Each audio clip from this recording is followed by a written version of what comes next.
La présidente de la Fédération des femmes du Québec se retrouve de nouveau au cœur d'une controverse. Elle a été forcée de s'excuser, Pierre-Olivier, après avoir prôné en quelque sorte la fin des relations entre les hommes et les femmes. Oui, tout un tweet provocateur, Pierre. Et aujourd'hui, la présidente de la Fédération des femmes du Québec a été contrainte de s'excuser en plaidant une maladresse. Reste que ce n'est pas la première frasque de Gabrielle Bouchard depuis 2 ans, depuis qu'elle a pris la tête de cette organisation. Souvenez-vous, cet été, elle avait prôné la vasectomie obligatoire pour les hommes à partir de 18 ans. Eh bien, aujourd'hui, vous allez le constater dans le compte-rendu que j'ai préparé. Plusieurs estiment que ce tweet, c'est la goutte d'eau qui fait déborder le vase. J'aurais jamais dû faire ce tweet-là. C'était vraiment mal placé, c'était maladroit. Sur le plateau de l'émission L'Ajoute, Gabrielle Bouchard s'excuse. Je pense que c'est la preuve qu'on doit tourner ses pouces cette fois avant de tweeter. Quelques heures auparavant, elle prêchait l'interdiction des relations amoureuses entre hommes et femmes. La présidente de la Fédération des femmes du Québec a écrit sur Twitter « Les relations de couple hétérosexuels sont violentes, souvent basées sur la religion.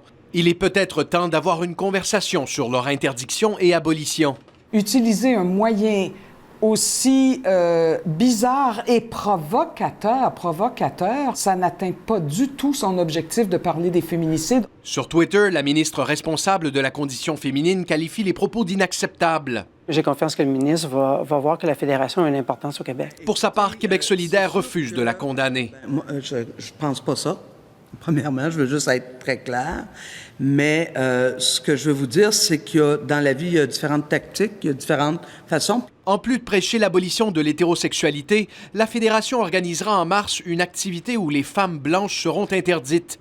On peut lire sur son site web que seules les femmes racisées pourront participer à un atelier sur le racisme. Moi, si j'étais à leur place, j'essaierais de faire une réflexion parce qu'actuellement, il y a beaucoup de provocations.